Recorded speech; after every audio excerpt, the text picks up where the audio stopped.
Assalamualaikum warahmatullahi wabarakatuh. Teman-teman mahasiswa sekalian, kita ketemu lagi. Untuk di sesi pertemuan kita kali ini, kita akan membahas masyarakat, negara, dan hukum di mata kuliah Sistem Hukum Indonesia.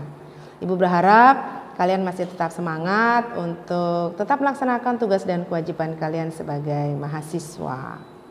Ya, kita akan bahas pertama yaitu pengertian negara. Masyarakat merupakan kehidupan bersama yang anggota-anggotanya mengadakan pola tingkah laku yang maknanya dimengerti oleh sesama anggota. Ya, jadi kalau misalnya teman-teman bicara di semester awal ya, teman-teman mendapat mata kuliah ilmu negara. Di sana pasti akan dijelaskan ya, syarat apa sehingga negara itu bisa disebut negara. Yang pertama harus ada wilayah. Yang kedua, kemudian harus ada masyarakatnya. Kemudian yang ketiga, harus ada pemerintahan. Kemudian yang keempat, harus ada pengakuan. Secara de facto-nya, secara nyata, secara fakta, mereka harus punya wilayah, punya masyarakat, ya, punya pemerintahan. Jadi tidak cukup di situ saja, ya, negara bisa disebut negara. Mereka harus keberadaannya diakui oleh negara lain, yaitu secara de jure atau secara hukum harus mendapatkan pengakuan dari negara lain. Sehingga kenapa Ibu sebutkan bahwa syarat di negara disebut negara itu ada 4. Ada secara de facto, ada secara de jure. Kalau syarat-syarat keduanya secara de facto dan secara de jure itu sudah didapatkan oleh satu negara, artinya berarti negara itu sudah bisa disebut negara, ya. Dan pengakuan itu bukan hanya dari luar saja atau dari negara lain mengakui kita, tapi juga harus ada pengakuan dari rakyat yang ada di dalamnya. Kemudian masyarakat merupakan suatu kehidupan bersama yang terorganisir atau terorganisir untuk mencapai dan merealisasikan tujuan. Artinya masyarakat di dalam satu negara itu harus memiliki tujuan yang sama. Ya, jadi nggak mungkin kalau dianalogikan misalnya kamu dalam satu atau teman-teman dalam satu tempat, kemudian visi misinya nggak sama atau tujuannya nggak sama, pasti sulit akan membangun sebuah negara atau sebuah bangunan gitu ya. Jadi di sini semua masyarakatnya harus memiliki tujuan yang sama. Kemudian, nah di sini ada ya, kenapa dalam satu negara itu harus ada kumpulan manusia tadi dan dia harus memiliki tujuan yang sama. Karena manusia tadi sifatnya kan saling tergantung dengan manusia yang satu dengan yang lainnya. Artinya dari ketergantungan manusia itu adalah menjadikan mereka membuat satu kelompok yang besar, ya, disamakan visi misinya, disamakan tujuannya sehingga mereka bisa berjalan bersama-sama untuk mencapai tujuan bersama-sama. Nah itu yang harus disepakati dalam sebuah negara. Untuk menciptakan ketertiban dan keteraturan dalam masyarakat, ya, maka norma atau kaidah sangat diperlukan. Tadi di pertemuan Ibu sebelumnya sudah Ibu jelaskan ya bagaimana definisi hukum, ya, bagaimana manusia itu dalam kehidupan sehari-harinya akan bersentuhan dengan hukum atau bersentuhan dengan norma, bersentuhan dengan nilai-nilai yang sudah kita sepakati bersama untuk mengatur ketertiban kita. Dengan demikian, ya, manusia secara individu dan masyarakat bersama-sama memiliki nilai yang digunakan dalam mengatur tingkah laku kita. Ya, sehingga tadi kehidupan bisa berjalan dengan baik. Itu adalah tujuan hukum. Ya, jadi adanya hukum, hukum digunakan oleh masyarakat. Nah, sehingga ini kaitannya dengan masyarakat, negara, dan hukum itu sendiri. Bagaimana keberadaan hukum di tengah-tengah masyarakat, bagaimana kita sebagai masyarakat untuk bisa mentaati hukum itu sendiri, Ya, jadi kita harus betul-betul memahami bahwa hukum tadi bukan secara eksklusif. Kalau sekarang teman-teman mungkin membayangkan kalau kita bicara hukum, dengar kata-kata hukum pasti urusannya dengan polisi gitu. Padahal tidak seperti itu. Ya, hukum adalah nilai norma-norma yang memang kita temukan dalam keseharian kita. Yang tujuannya adalah untuk mengatur kita sebagai masyarakat. Ya, dalam masyarakat, dalam kelompok kecil, sehingga dari ketergantungan antara satu dan yang lainnya sehingga dia membentuk satu kelompok besar, dan mereka ingin mendapatkan pengakuan sehingga mereka mendeklarasikan ya satu wadah yang disebut negara. Nah, ini tahapan-tahapan yang teman-teman perlu perhatikan. Kemudian di sini ada pengertian negara. Dengan adanya kepentingan-kepentingan kelompok yang semakin hari semakin meluas, tadi yang gue sampaikan di awal, diperlukan suatu organisasi, ya, suatu tempat, satu wadah, satu organisasi di mana di sana masyarakat tadi atau orang-orang tadi bisa berkumpul bersama-sama dalam jumlah yang besar. Nah, untuk mengatur masyarakat-masyarakat itu dibutuhkan aturan-aturan atau nilai-nilai atau norma-norma yang disepakati bersama dalam kehidupan bermasyarakat tadi sehingga kehidupan menjadi normal. Negara adalah suatu masyarakat yang diintegrasikan karena mempunyai wewenang yang bersifat memaksa, yang secara sah lebih agung daripada individu atau kelompok yang merupakan bagian dari masyarakat itu. Ya, artinya kalau masyarakat dalam negara itu akan terbentuk dari masyarakat yang lebih besar. Kalau misalnya teman-teman mau berpikir mundur ke belakang sejenak, kenapa kok jadi muncul sebuah negara? Ya, tadi bicara kita sifat manusia tadi, ya, manusia itu punya sifat bahwa dia tidak bisa berdiri sendiri.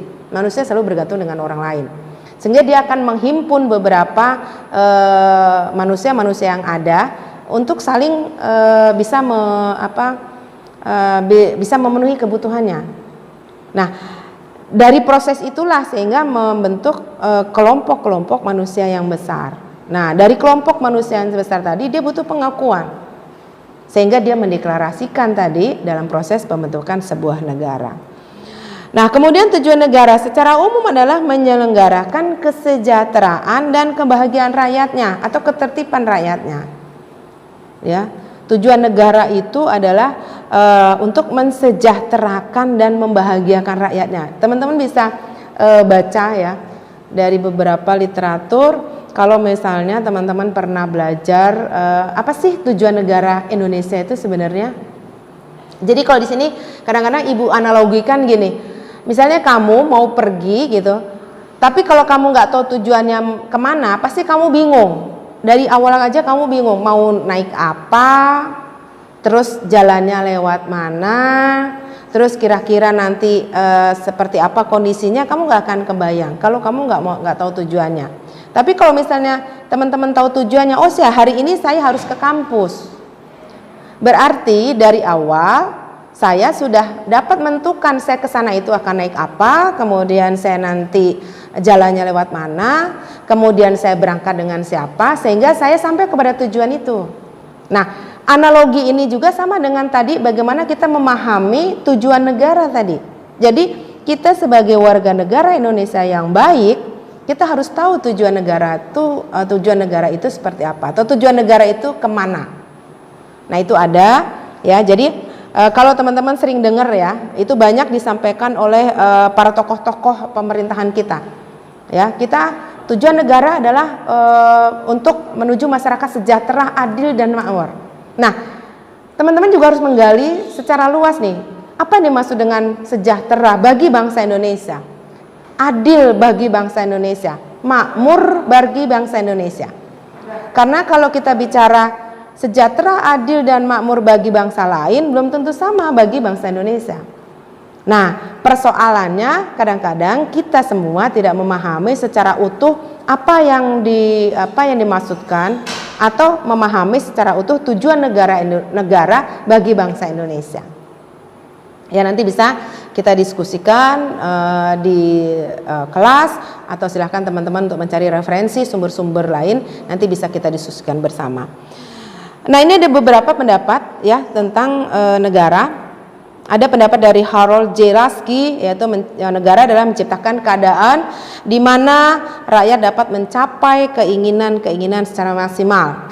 Kemudian ada pendapat John Locke, ya mungkin ini adalah nama-nama yang sering teman-teman dengar, ya, memelihara dan menjamin terlaksananya hak-hak asasi manusia yang tertuang dalam perjanjian masyarakat. Artinya perjanjian masyarakat seperti yang Ibu sampaikan di awal, ada nilai-nilai yang sudah disepakati bersama oleh kita masyarakat, dan itu akan mengikat kita, dan itu akan menjadi hukum, akan menjadi aturan bagi kita semua dan wajib untuk kita laksanakan. Kemudian ada teori-teori negara, ya. Di sini ada teori kesejahteraan, ada teori perdamaian negara dunia, ada teori kedaulatan hukum, dan ada teori kekuasaan negara.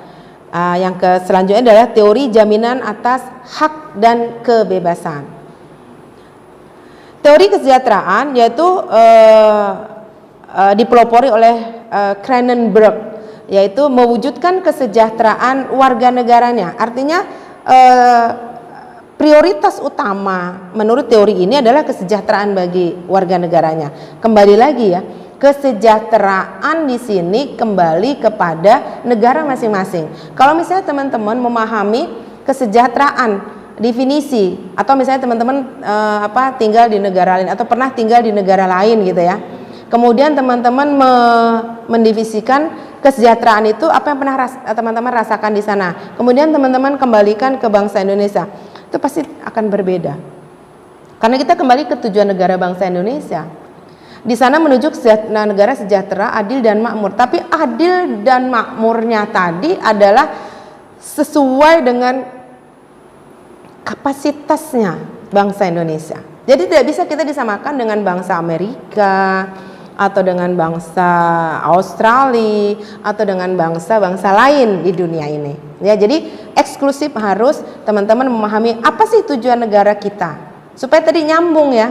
Jadi jangan sampai misalnya teman-teman bicara tujuan negara sejahtera, adil dan makmur, tapi patokannya adalah negara lain. Nah itu akan nggak ketemu gitu ya, karena kita punya nilai-nilai sendiri yang sudah disepakati, yang ada di dalam pembukaan Undang-Undang Dasar, terjabar dalam batang tubuh Undang-Undang Dasar 1945. Nah itu ya, tujuan-tujuan negara kita ada di sana.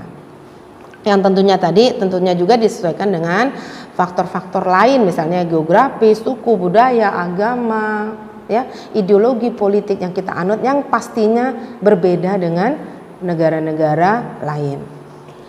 Oke. Tujuan negara kesatuan Republik Indonesia, di sini Ibu kemas sedikit. Di sini ada sumber ya. Di dalam rumusan singkat berdasarkan Pancasila dan Undang-Undang Dasar Republik Indonesia atau UUD Republik Indonesia tahun 1945, negara Indonesia bercita-cita mewujudkan masyarakat Indonesia yang adil dan makmur. Tujuan Indonesia sebagaimana tercantum dalam pembukaan Undang-Undang Dasar Republik Indonesia tahun 1945, ya, Indonesia dan untuk memajukan kesejahteraan umum, mencerdaskan kehidupan bangsa, dan ikut melaksanakan ketertiban dunia yang berdasarkan kemerdekaan, perdamaian abadi, dan kesejahteraan atau keadilan sosial. Nah, kalau teman-teman mau mempelajari ya apa tadi tujuan negara secara rinci ya, ya teman-teman harus memahami tadi, harus membuka tadi ya, membuka di Undang-Undang Dasar atau di pembukaan Undang-Undang Dasar. Ya, jadi tadi seperti Ibu sampaikan bahwa menuju masyarakat sejahtera, adil dan makmur itu tidak bisa misalnya teman-teman itu perbandingkan dengan sejahtera, adil dan makmurnya milik bangsa lain. Ya, tidak akan pernah ketemu ya. Oke, untuk sesi ini Ibu cukupkan sampai di sini. Silahkan nih teman-teman untuk membaca kembali isi dari pembukaan Undang-Undang Dasar untuk bisa memahami dari tujuan negara, sehingga pada saat teman-teman mau mencapai ke sana ya, tujuan negara ya tadi Ibu analogikan bahwa kita harus tahu tujuannya sehingga kita bisa mencuri startnya dari mana ya, kita harus mulai dari mana, kita menggunakan kendaraan seperti apa, kita harus melalui jalan yang mana sehingga tepat sampai kepada tujuan negara yang seperti kita cita-citakan bersama. Tetap semangat teman-teman. Kita berdoa sama-sama, semoga suasananya kembali seperti sedia kala, kita bisa berinteraksi secara langsung, kita bisa berdiskusi secara langsung di depan kelas. Ibu akhiri, wassalamualaikum warahmatullahi wabarakatuh.